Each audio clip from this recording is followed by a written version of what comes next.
아, 아. 예. 잘 들리세요? 큰가? 예. 괜찮습니까? 예. 예, 오늘 말씀을 전할 오지용 형제입니다. 아, 예. 감사합니다. 역시 우리 어머님밖에 없습니다. 예. 요즘 날씨가 너무 덥죠? 예. 아우, 낮에 진짜 너무 뜨겁더라고요. 그래서 저도 얼굴도 많이 타고 막 그랬는데 건강 주의하시고요. 또 오늘 주님 말씀 같이 나누도록 하겠습니다. 오늘은 이제 주제는요, 온전함이라는 그 말씀을 전하려고 합니다. 우리 마태복음에 보면 그러므로 하늘에 계신 너희 아버지의 온전하심과 같이 너희도 온전하라 이렇게 말씀을 하셨어요. 우리 형제 자매님들 온전하신가요? 온전 못하신가요? 우리 히브리서 말씀에 보면 뭐라고 되어 있냐면 그가 거룩하게 된 자들을 한 번의 제사로 영원히 온전하게 하셨느니라 이렇게 말씀을 하고 있죠. 그래서 우리가 우리의 신분적으로 보면 우리는 분명히 온전한 자들입니다. 주님 안에서요. 그렇죠? 거룩하게 죄 씻음을 받고 온전하게 된 자들입니다. 근데 이제 우리 삶 속에 우리가 실질적인 우리가 주님을 따르는 삶을 살다 보면 참 저도 온전하게 살고 싶고 주님 말씀에 100% 순종하고 싶은데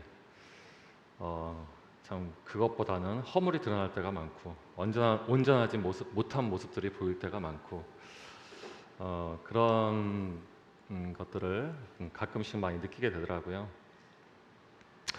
로마서 12장 2절 말씀에도 뭐라고 나와 있냐면 너희는 이 세대를 본받지 말고 오직 마음을 새롭게 함으로 변화를 받아 하나님의 선하시고 기뻐하시고 온전하신 뜻이 무엇인지 분별하도록 하라 이렇게 나와 있죠.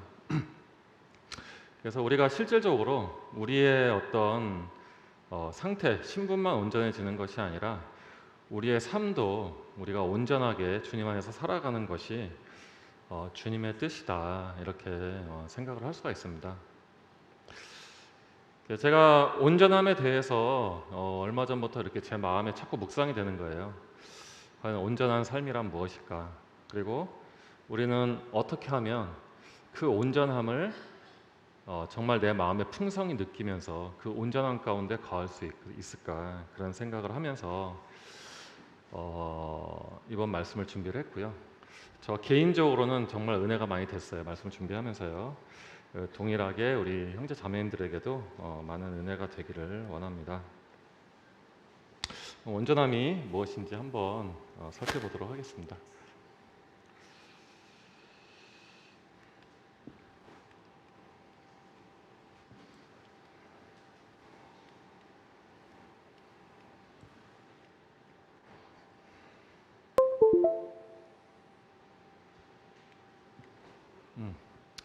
예, 여기 앞에 보니까 사과 좋아하세요?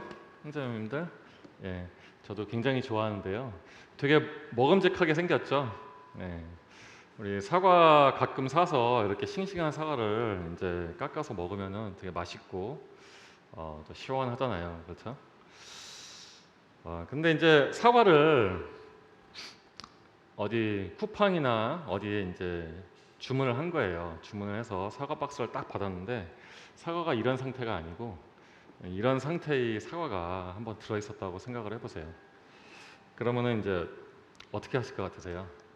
그냥 참고 에이 뭐 시킨 건데 어떡하냐 그러면서 구멍을 썩은 데를 도려내고 이렇게 드실 건지 아니면 그냥 좀 성질 급하신 분들은 그냥 쓰레기통에다 갖다 버리시는 분도 있을 것 같아요.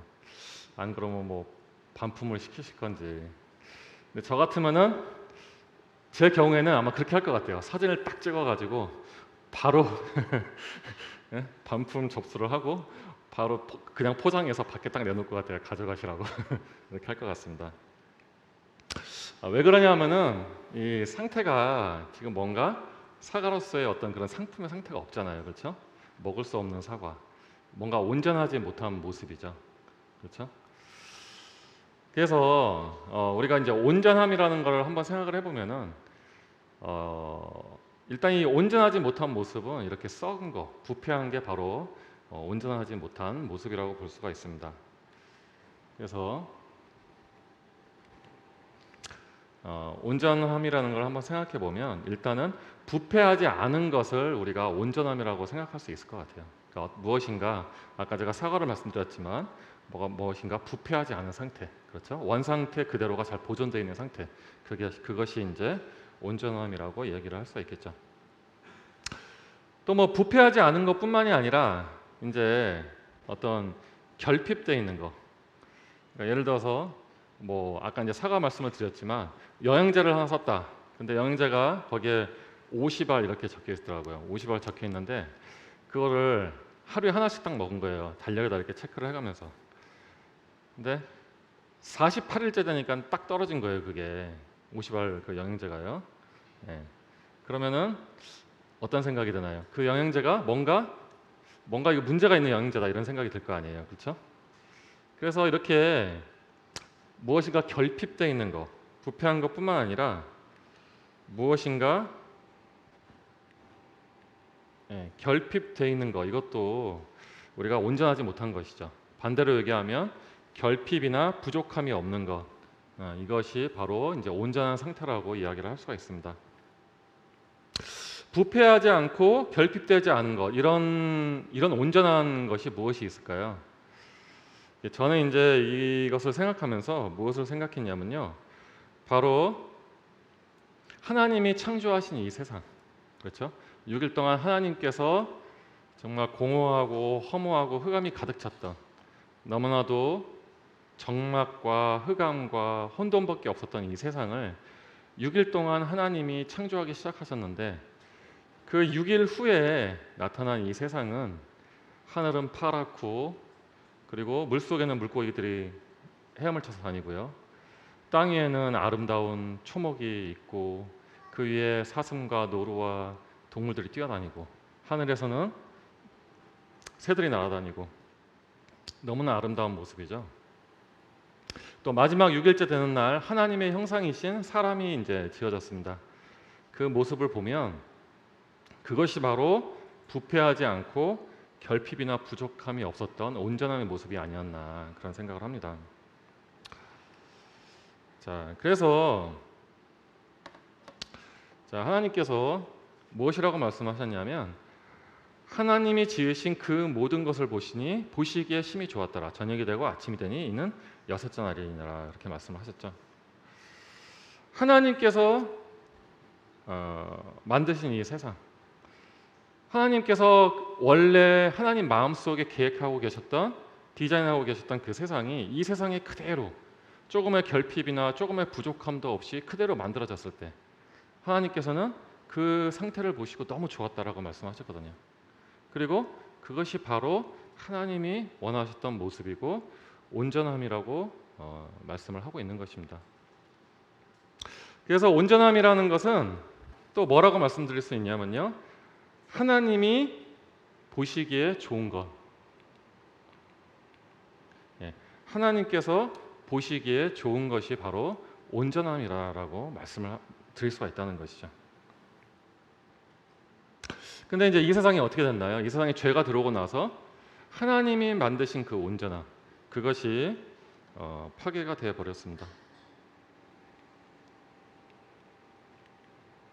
네. 자, 우리 로마서 8장 21절 22절 있는데요, 우리 그 앞에 같이 한번 읽어보도록 하겠습니다. 시작.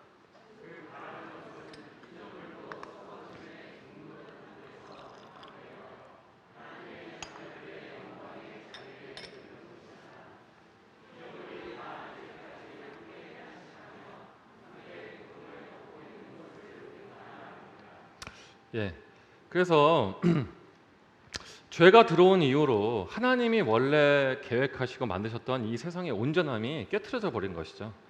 그래서 이 세상에 무엇이 들어왔나요? 이 세상이 부패함이 들어왔다는 것입니다. 아까 이제 온전함이라는 것은 부패하지 않는 것이라고 말씀드렸는데, 부패함이 들어왔고 썩어짐이 들어왔고요. 그 다음에 무엇이 생겼나요? 결핍이 생겼다는 거죠. 사람들이 무엇인가 부족하고 결핍된 상태로 살아가게 됐다는 것입니다. 그래서 많은 사람들이 병에 걸리고 죽게 되고, 이 세상의 모든 것이 그냥 영원히 존재하는 것이 없죠. 이 세상에 어떠한 것도 다 썩고 부패하게 돼 있는 것이 지금의 모습인데요. 그래서 이 모든 세상의 피조물들이 썩어짐의 종노릇을 하고 있고, 그들도 탄식하며 고통을 겪고 있다는 것입니다. 그들이 바라는 것은 무엇이냐면, 다시 과거 하나님께서 태초에 만드셨던 그 과거의 온전함을 되찾기를 원하고 있다는 것이죠. 그 피조물들도. 그렇죠? 예, 그러한 모습이라는 것입니다. 자, 우리가 또 이제 성경에서 온전함에 대해서 또 설명한 게 있는데요. 온전한 것을 또 하나님께서 뭘 설명하셨냐면, 바로 하나님께 드려지는 제사의 제물은 온전해야 한다라고 말씀을 하고 있거든요. 자, 위에 생략을 하고요. 22절에 보면, 너희는 눈먼 것이나 상한 것이나 지체에 배임을 당한 것이나 종기 있는 것이나 습지 있는 것이나 비로 먹은 것, 이런 것을 하나님 앞에 드리지 말아라. 그리고 고환이 상하였거나 치였거나 터졌거나 배임을 당한 것, 이런 것은 하나님 앞에 드리지 말라, 이렇게 말씀하셨다는 거죠. 그러니까 하나님께 드려지는 것은 그렇게 어디가 상하고 부족하고 결핍된 것, 이러한 제물로 하나님 앞에 드려서는 안 된다는 것입니다. 하나님께 드려야 하는 것은 이런 상태가 없는 것, 이런 부패나 결핍이나 부족함이 없는, 그런 병들지 않은 온전한 흠없는 양이나 염소의 흠없는 수컷을 하나님께 드려라, 이렇게 말씀을 하셨다는 것입니다. 그래서 이제 그 구약 시대에 그렇게 제사를 드렸겠죠. 이런 흠없는 제물을 모아서 제물을 잡아다가 이제 백성들의 죄를 위해서, 또 하나님과 화목하기 위해서 제사를 드렸는데, 사실 이렇게 제사는 드렸지만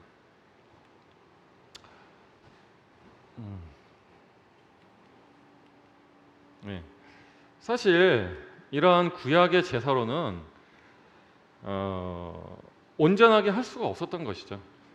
그 구약의 제사는 해마다 그들의 죄를 영원히 속해주지 못하고, 해마다 반복해서, 온전한 제사가 아니었기 때문에 해마다 반복해서 제사를 드려야지만 그들의 죄를 그 당시만 사하는 그런 한시적인 제사로 남아 있었다는 것입니다.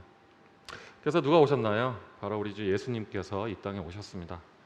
그래서 바로 예수님이 정말 병들거나 또 그 구약에 나오는 그 조건처럼 예수님이 그렇게 결핍되거나 제물로서 결핍되거나 부족하지 아니하고 죄가 없으신 그 완전한 의인이신 예수님께서 이 온 인류의 죄를 위해서 그 죄를 지고 십자가에서 돌아가신 것입니다. 그래서 우리를 위한 온전한 제사가 그 십자가상에서 이루어진 것입니다. 이것이 바로 온전한 것이죠. 그렇죠?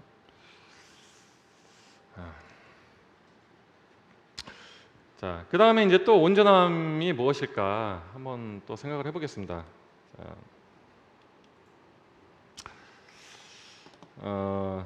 어떤 분이 이제 이 음료수를 이렇게 주문을 했는데요. 음료수가 캔이 하나가 터져 있고 이렇게 한쪽이 찢어져 있는 거예요. 이런 상태로 또 이렇게 주문이 온 거예요. 자, 이렇게 음료수를 받으면 무슨 생각이 되겠어요? 사실 이 음료수 물론 나머지게 온전하다고 해도 뭔가 꺼림직하죠, 먹기가요. 이거 뭐 무슨 유통기간 중에 무슨 문제가 있었던 거 아닌가, 그런 생각도 들고요.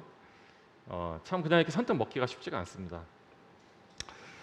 그래서 이제 음료수가 올 때 이렇게 정상적으로 포장이 돼가지고, 개수도 지금 저게 30개인데요. 30개가 개수가 딱 맞아가지고, 그렇죠? 비닐봉지 팩이 쫙 돼서 이렇게 해서 이제 딱 와야 우리가 이거 온전한 상품으로 이제 우리가 받을 수가 있는 거지 않습니까? 그렇죠? 그래서 이제 이 온전하다는 것은 또 뭘 의미할 수 있냐면, 무엇인가 구별되어서 하나가 되어 있는 상태다, 이렇게 이제 또 설명을 할 수가 있다는 것이죠. 구별되어서 하나로, 저기 만약에 예를 들어서 레츠비 커피인데 저기에 예를 들어서 맥주가 하나 들어가 있다, 그러면은 뭔가 이상한 거죠. 그렇죠? 정확하게 레츠비 커피면 그 커피 자체로 30개면 30개, 그것이 정확하게 그 뭐죠? 규정에 맞춰서 포장이 돼서 와야 정확하게 온전한 상품이라고 할 수가 있는 것입니다. 자, 하나님께서도 참 이 정확하게 어떤 규정을 맞춰서 무엇인가를 딱 정하시는 것을 하나님께서도 참 좋아하시는 것 같아요. 우리가 이 세상을 창조할 때 이 세상을 창조할 때의 모습을 보면요, 하나님께서 이 세상의 천지와 만물을 다 이루시고 6일 동안에 이 세상을 창조하신 다음에 7일째 되는 날, 이 세상을 그날을 이제 기념하셨죠. 기념하셔서 쉬셨습니다. 그날을 거룩하게 하시고 천지 창조를 7일로 이렇게 끝내신 것이죠. 그래서 우리가 쉰다, 안식을 할 때 의미를 보면, 우리가 안식을 한다는 것은 이제 그 어떤 날을 기념할 때 우리가 쉬죠. 그렇죠? 우리나라도 보면 국경일이 있잖아요. 뭐 현충일, 광복절 이런 날들, 우리가 그날을 특별히 기념할 때 그날을 쉽니다. 또 어떤 의미가 있냐면, 우리가 어떤 단위를 나눌 때, 그렇죠? 어떤 단위를 하나로 딱 나눌 때 그 날의 경계선을 두기 위해서 우리가 쉬는 것이죠. 우리가 주일날을 한번 생각해 보시면, 일주일 월요일부터 6일까지 일을 하고 나서 주일을 딱 쉬죠. 그러면서 어떻게 돼요? 한 주일에 어떤 묶음이 그 일요일을, 주일을 기점으로 해서 한 주일의 시작과 끝이 정해지는 것이죠. 그러니까 하나님께서 이 하루를 6일을 일을 하시고 하루를 쉬었다는 의미는 무엇이냐면, 그 6일째 되는 날과 8일째 되는 날의 경계를 두셨다는 거예요. 그래서 이 세상의 천지 창조가 7일이라는 완벽한 세트로 이루어질 수 있게끔 하나님께서 그렇게 진행을 하셨다는 것입니다. 왜 그렇게 하셨을까요? 저도 뭐 정확히는 모르지만, 그런 경계가 없다면 천지 창조에 대해서 뭔가 미완성된 부분이 있지 않을까? 이런 생각을 할 수도 있는 것이죠. 하지만 7일째 그날을 거룩히 해서 안식을 취하셨기 때문에 일주일이라는 세트로 천지 창조가 이루어진 것입니다. 또 우리가 구별되어서 하나 되는 것을 무엇을 생각할 수 있냐면요, 바로 부부를 생각할 수가 있는 것이죠. 여호와 하나님이 아담에게서 취하신 그 갈빗대로 여자를 만드시고 그를 아담에게로 이끌어 오시니, 아담이 이르되 이는 내 뼈 중에 뼈요 살 중에 살이라, 이것을 남자에게서 취하셨은즉 여자라 부르리라 하니라. 이러므로 남자가 부모를 떠나 그의 아내와 합하여 둘이 한 몸을 이룰지로다. 이렇게 말씀을 하고 있죠. 우리가 보면은 그 볼트 있잖아요, 볼트. 그렇죠? 볼트를 어디다가 조인단 말이에요. 근데 볼트가 있는데 볼트만 있고 너트가 없다면 어떻겠습니까? 물론 볼트는 그 볼트 자체는 완벽해요. 완벽하게 만들어졌어요. 하지만 그 볼트는 볼트로서만 존재하면 아무 의미가 없는 것입니다. 거기에 너트가 있어야 그 볼트가 의미가 있는 것이죠. 그러니까 우리가 하나됨이라는 것은 내 스스로 있으면 내가 뛰어나고 완벽할 것 같지만, 사실은 거기에 너트가 같이 조여져야 하는 것입니다. 그 너트라면 볼트가 같이 조여져야 하는 것입니다. 그래서 하나님의 원리는 그 볼트와 너트가 조여지듯이 그렇게 부부가 하나가 되는 것, 이것이 바로 온전함이다, 이렇게 설명을 하고 있다는 것이죠. 근데 신약 시대에 보면 바울이 이제 무슨 말을 했냐면, 결혼하기 싫은 자매는 결혼 안 하는 게 좋다, 이렇게 말씀을 했거든요.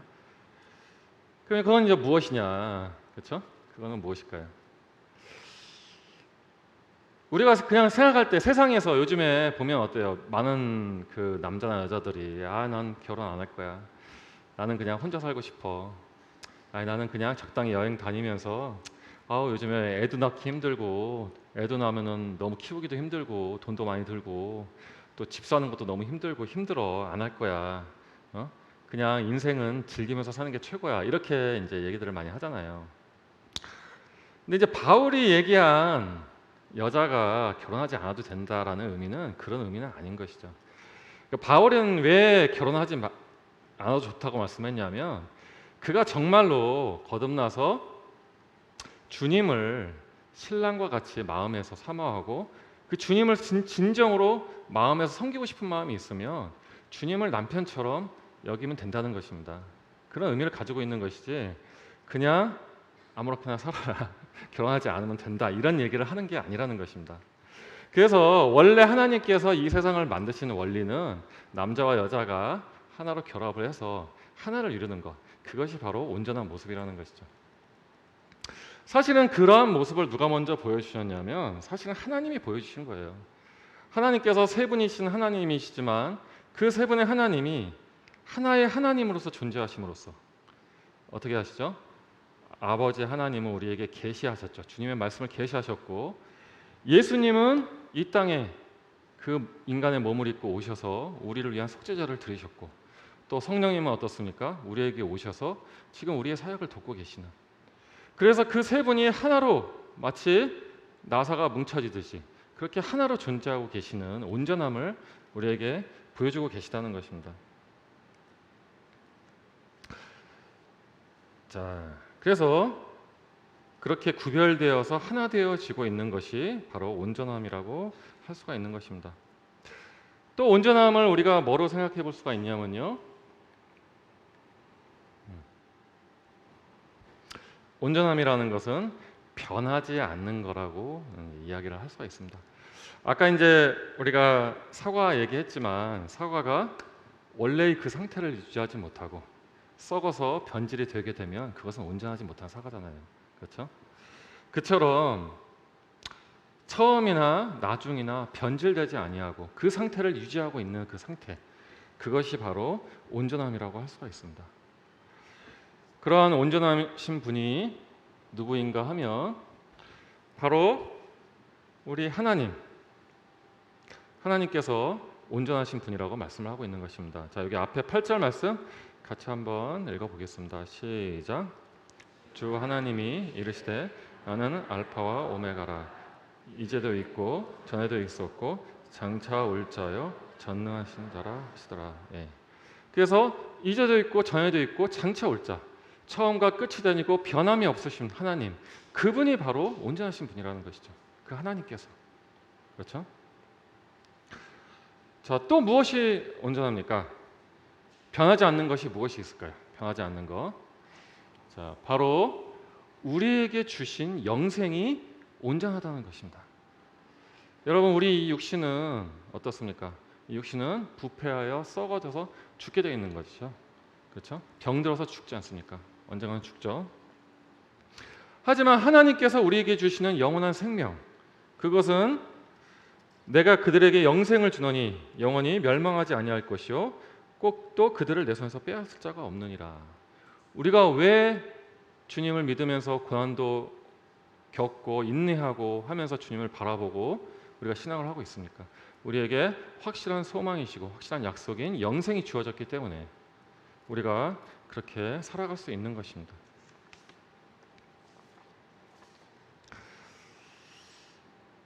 또 우리가 변하지 않는 것이 무엇이 있을까요?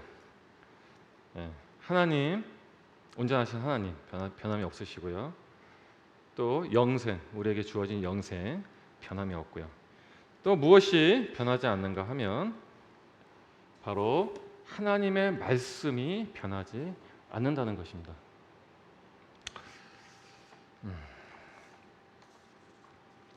너희가 거듭난 것은 썩어질 씨로 된 것이 아니요 썩지 아니할 씨로 된 것이니 살아있고 항상 있는 하나님의 말씀으로 되었느니라. 그러므로 모든 육체는 풀과 같고 그 모든 영광은 풀의 꽃과 같으니 풀은 마르고 꽃은 떨어지되 오직 주의 말씀은 새석토로 있도라 하였으니 너희에게 전한 복음이 곧 이 말씀이니라. 말씀하고 계시죠. 그래서 우리가 이 하나님의 말씀을 진리라고 얘기하는 것은 우리가 세상이 1000년이 지나고 100년이 지나고 2000년이 지나도 그 말씀은 변하지 않는다는 것입니다. 물론 적용은 변할 수 있어요. 우리가 삶 속에서의 그 말씀의 적용은 변할 수 있지만 영적인 원리라든가 하나님 말씀 그 자체는 변하지 않는다는 거예요. 그렇죠? 그래서 우리가 이 말씀을 진리라고 하는 것이죠. 자, 우리 잘 아시는 말씀인데요. 아담과 하와에게 하나님께서 이제 하신 말씀이 있는데 여호와 하나님이 이르시되 그 사람에게 명하여 이르시되 동산 각종 나무의 열매는 내가 임의로 먹되 선악을 알게 하는 나무의 열매는 먹지 말라. 내가 먹는 날에는 반드시 죽으리라. 이렇게 말씀을 하셨죠. 근데 이 이브가 어떻게 했나요? 그 말씀을 지키지 못하고 그 말씀을 어겼습니다. 자, 하나님께서는 반드시 죽는다라고 이렇게 말씀을 하셨는데 이분은 이제 뭐라고 얘기를 했냐면 뱀이 유혹을 해올 때요.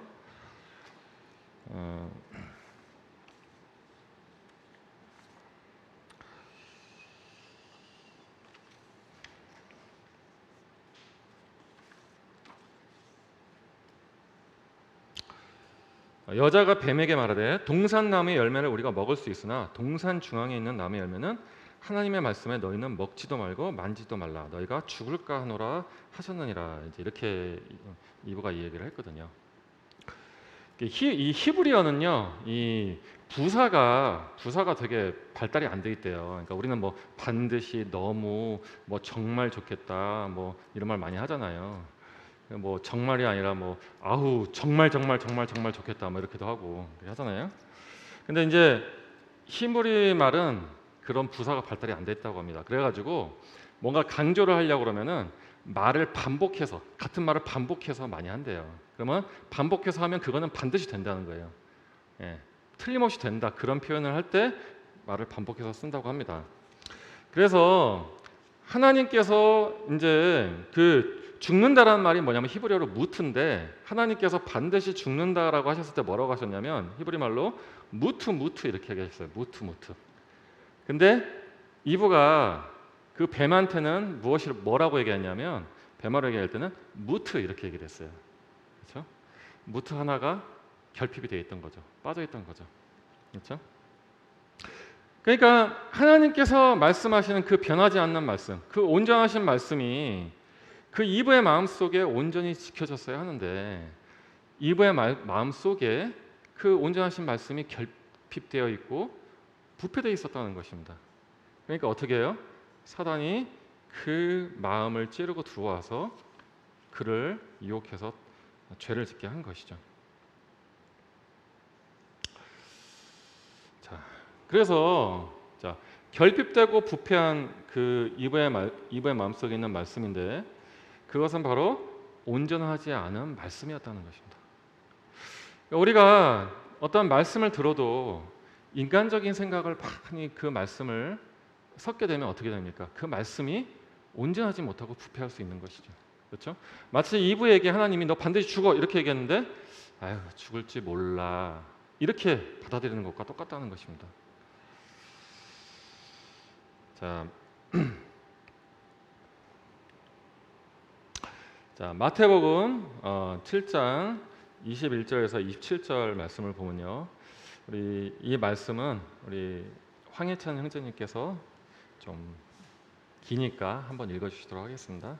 7장 21절에서 27절 말씀입니다. 나더러 주여 주여 하는 자마다 다 천국에 들어갈 것이 아니요 다만 하늘에 계신 내 아버지의 뜻대로 행하는 자라야 들어가리라. 그날에 많은 사람이 나더러 이르되 주여 주여 우리가 주의 이름으로 선지자 노릇하며 주의 이름으로 귀신을 쫓아내며 주의 이름으로 많은 권능을 행하지 아니하였나이까 하리니 그때에 내가 그들에게 밝히 말하되 내가 너희를 도무지 알지 못하니 불법을 행하는 자들아 내게서 떠나가라 하리라. 그러므로 누구든지 나의 이 말을 듣고 행하는 자는 그 집을 반석 위에 지은 지혜로운 사람 같으니 비가 내리고 창수가 나고 바람이 불어 그 집에 부딪히되 무너지지 아니하나니 이는 주추를 반석 위에 놓은 까닭이요 나의 이 말을 듣고 행하지 아니하는 자는 그 집을 모래 위에 지은 어리석은 사람 같으리니 비가 내리고 창수가 나고 바람이 불어 그 집에 부딪히매 무너져 그 무너짐이 심하니라. 예, 감사합니다.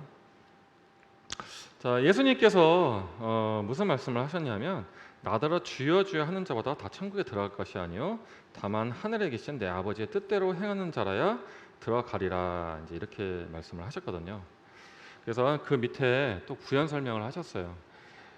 듣고 행하는 자는 그 집을 반석 위에 지은 지혜로운 사람 같다. 그래서 듣고 행하는 자가 비가 내리고 창수가 나고 바람이 불어 그 집에 부딪혀도 무너지지 않는다. 이렇게 말씀을 하신 것입니다. 과연 예수님은 이 말씀을 어떤 의미에서 말씀을 하신 걸까요? 그냥 우리가 생각할 때 나를 믿고 거듭나 그러면 돼 이렇게 말씀하시지 않고 여기서는 듣고 행해야 한다 이렇게 예수님께서는 말씀을 하셨다는 것입니다. 우리 이 말씀을 좀 보려면요, 그 전에 있는 말씀을 조금 참고하면 이 말씀에 대한 이해를 좀 더 쉽게 할 수 있습니다. 우리 그 전에 7장 15절에서 20절 말씀을 우리 황희찬 형제님께서 한 번 더 읽어주시도록 하겠습니다. 거짓 선지자들을 삼가라. 양의 옷을 입고 너희에게 나오나 속에는 노략질하는 일이라.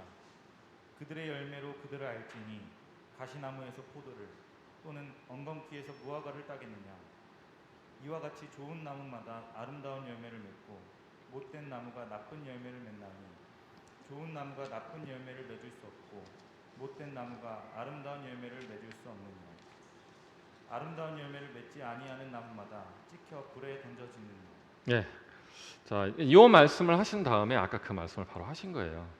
그 말씀, 이 두 말씀은 같이 연결이 되는 말씀이죠. 그러니까 우리가 이제 무엇을 생각할 수 있냐면, 먼저 예수님께서는 그 우리의 행함에 대해서, 이제 물론 이건 이스라엘 백성들이 하신 말씀이지만요, 그 행함에 대해서 먼저 나무에 비유해서 이제 말씀을 하셨다는 것이죠. 그러니까 우리가 나무라는 것은 우리가 한번 생각을 해보면 무엇을 생각할 수 있나요? 그 씨가 땅에 떨어졌을 때, 그렇죠? 그 씨가 발화를 해서 정상적인 씨라면, 또 정상적인 토양이라면 그 씨가 발화를 해서 줄기가 올라오고, 그렇죠? 기둥이 돼서 나무가 돼서 나중에는 열매가 맺는 거, 그렇죠? 예를 들어서 사과를 심었어요. 제가 사과의 씨를 심었어요. 그러면은 사과가 떨어져서 어떻게 되나요? 그게 발화를 해서 나무가 돼서 줄기에 뻗고 열매가 맺혀져야 그 나무가 어떤 나무일까요? 그 나무가 어떤 나무이죠? 예, 그 나무가 온전한 나무인 거죠. 온전한 나무, 그렇죠? 온전한 나무인 거잖아요. 만약에 그 나무가 씨가 떨어졌어요. 씨가 떨어졌는데 그 나무가 자라긴 자랐어요. 기둥이 자랐어요. 그리고 가지가 나왔어요. 근데 열매가 안 열리는 거예요. 저번 주에 우리 이승용 전님께서 그 무화과 나무 얘기 하셨지만, 그렇죠? 예수님이 그 파괴가 되지 않는, 첫 열매가 열리지 않는 그 무화과를 저셨잖아요. 이게 무슨 얘기냐면, 정상적인 씨라면 원래 그것이 사과였으니까 배나 복숭아가 열리면 안 되는 거죠. 그렇죠? 또 거기에 쭈글쭈글한 사과가 열려도 막 쭈글쭈글하게 이상하게 돼가지고 막 다 썩어 문드러진 것처럼 그렇게 열리면 안 되고, 거기에 좋은 과실이 열려야 그 사과는, 그 씨는 온전한 것이죠. 그 나무는 온전한 것이죠. 그렇죠? 예. 이해가 되시죠? 예.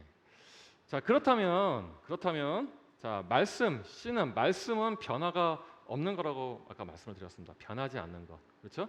온전한 것.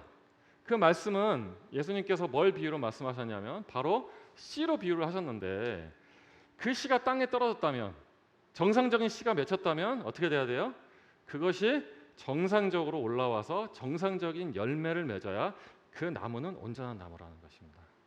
그렇죠? 예.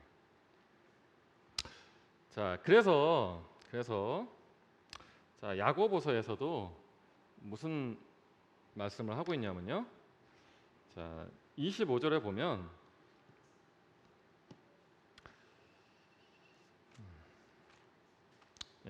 25절에 보면 자유롭게 하는 온전한 율법을 들여다보고 있는 자는 듣고 잊어버리는 자가 아니요 실천하는 자니 이 사람은 그 행하는 일에 복을 받으리라, 이렇게 말씀을 했고요.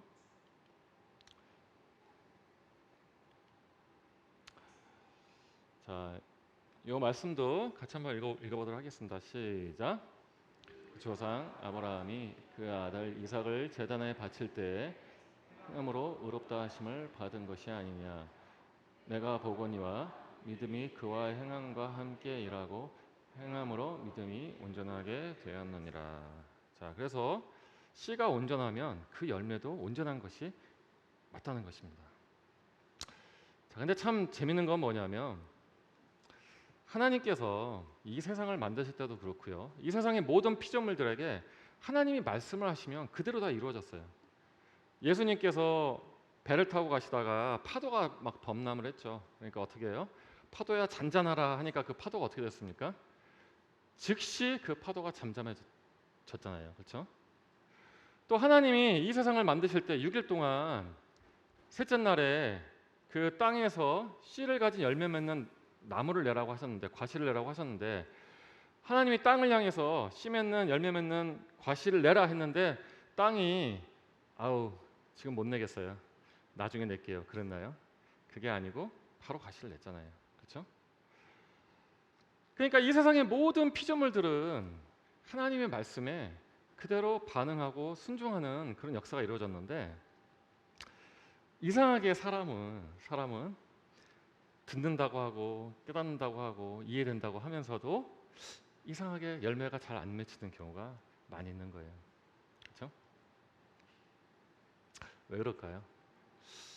하나님께서 인간의 생각이 악하다고 하셨는데 다른 것이 아니라 바로 인간의 생각이 하나님의 말씀을 가로막고 있기 때문입니다.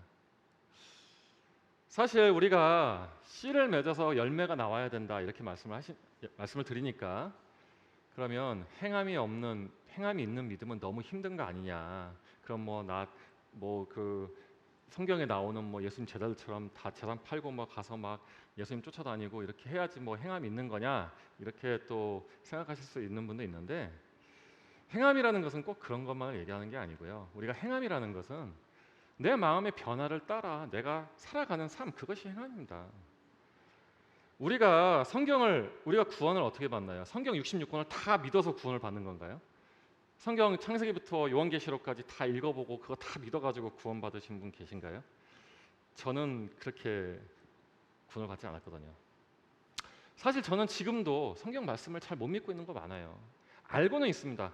알고는 있지만 실질적으로 내 마음에서 진짜 그 믿음대로 행하지 못하는 것이 많이 있습니다. 하지만 우리가 구원을 받은 것은 그리스도의 복음을 믿었기 때문에 구원을 받은 것입니다. 복음을 믿었기 때문에.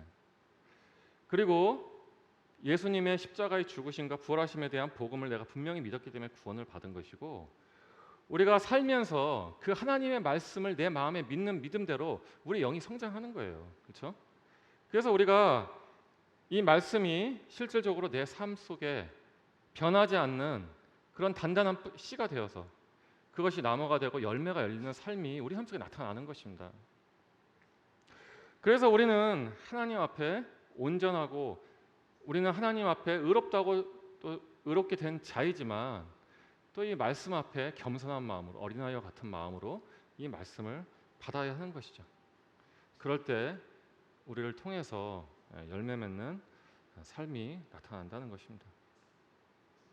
제가 예전에 이제 구원을 받았는데도 저는 그 말씀이 되게 안 믿어졌어요. 무슨 말씀이 잘 안 믿어졌냐면, 하나님께서 사람의 머리털까지 다 세우고 계신다. 그 말씀이 믿음이 없어서 그런지 잘 안 믿어지더라고요. 알긴 알겠는데 정말 하나님이 머리털까지 다 세고 그렇게 나를 바라보고 계실까? 이 많은 사람을 다 바라보고 계실까? 그런 생각을 한 적이 있었는데, 어느 날 제가 현미경 있잖아요. 현미경으로 이렇게 보니까 아주 정말 머리카락의 몇십만 분의 몇백만 분의 1의 그 세균도 현미경으로 다 보더라고요. 또 은행에 가니까 지폐 있잖아요. 지폐 분쇄기에 딱 넣으니까 100장이 됐든 200장이 됐든 그냥 한 장의 오치도 없이 싹 세더라고요. 제가 그걸 보면서 무슨 마음이 들었냐면, 인간이 만든 기계도 저렇게 뛰어나고 저렇게 우리 눈에 보기에 완벽한데 하나님은 얼마나 완벽하실까? 정말 하나님은 내 머리털 하나까지도 다 세고 계시고 나를 다 알고 계시는구나, 그런 생각을 하고 그런 믿음이 든 적이 있습니다.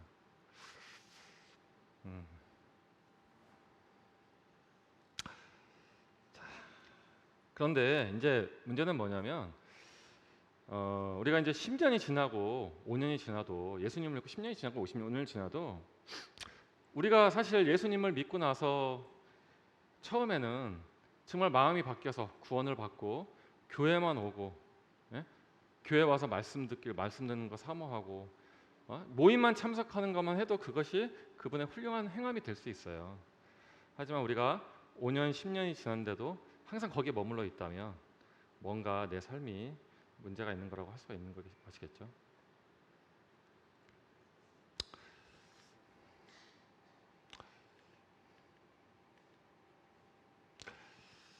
자, 그 다음에 우리가 한 가지 더 생각해 봐야 될 것은 무엇이냐면요.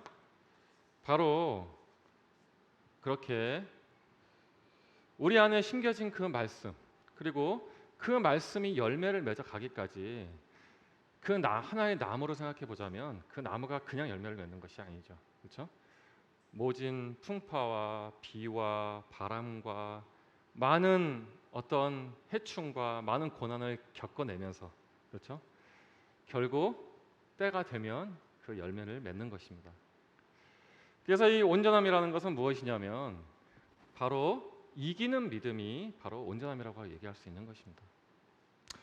성경에 보면, 요한계시록에 보면 예수님께서 그 많은 교회들에게 무엇을 요구하시냐면 너희들이 이기는 자가 되라라고 말씀을 하고 계세요. 이기는 자에겐 상이 있을 것이다. 그 말씀을 하고 계시거든요.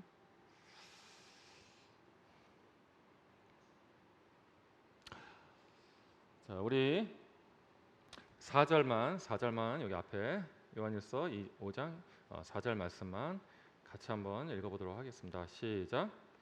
무릇 하나님께로부터 난 자마다 세상을 이기느니라. 세상을 이기는 승리는 여신이 우리의 믿음이니라. 예. 그래서 바로 그 나무가 자라서 열매를 맺어서 그것이 온전한 나무를 이루듯이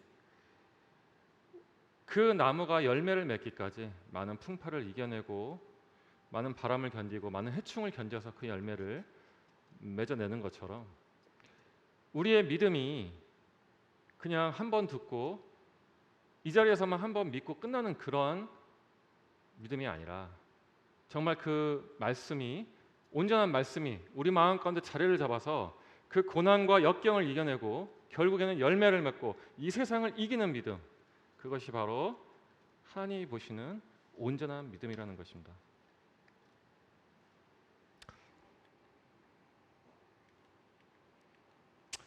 네, 제가 일단 6가지를 말씀을 드렸습니다. 온전함이란 부패하지 않는 것, 또 결핍이나 부족함이 없는 것, 하나님이 보시기에 좋은 것, 구별되어서 하나 되는 것, 변하지 않는 것, 이기는 믿음, 이것을 온전함이라고 할 수가 있습니다. 그게 아닌데, 자 마지막으로 온전함에 대해서 한 가지만 더 말씀드리고 싶습니다. 자, 이 모든 것을 충족시키는 것이 무엇이 있을까요? 결핍이나 부족함이 없는 것, 부패하지 않는 것, 구별되어서 하나 되는 것, 변하지 않는 것, 이기는 믿음, 하나님이 보시기에 좋은 것. 자, 이 온전함은 바로 마지막으로 말씀드리고 싶은 것은 바로 하나님의 사랑이라고 말씀을 드리고 싶습니다. 우리가 잘 아시는 것처럼 우리 주 예수 그리스도께서 우리를 위해 십자가에서 죽으신 그 사랑, 그것이 변할 수 있을까요? 그것이 부패할 수 있을까요? 그것은 하나님이 보시기에 너무나도 아름다운 사랑입니다. 그 사랑은 이 세상과 구별되어져 있는 하나님의 놀라우신 은혜이고 놀라우신 사랑입니다. 또 우리가 이 세상을 이기려면 그 힘은 어디에서부터 나오느냐? 바로 그 하나님의 사랑에서부터 그 힘이 나오는 것이라는 것입니다. 우리를 사랑하신 그 하나님, 그 하나님의 사랑이 내 마음 가운데 부어졌을 때 우리가 우리의 힘으로 이 세상을 이기는 것이 아니라 그 사랑의 양분을 받아서 그 사랑의 힘을 가지고 이 세상을 우리가 이겨낼 수 있다는 것입니다.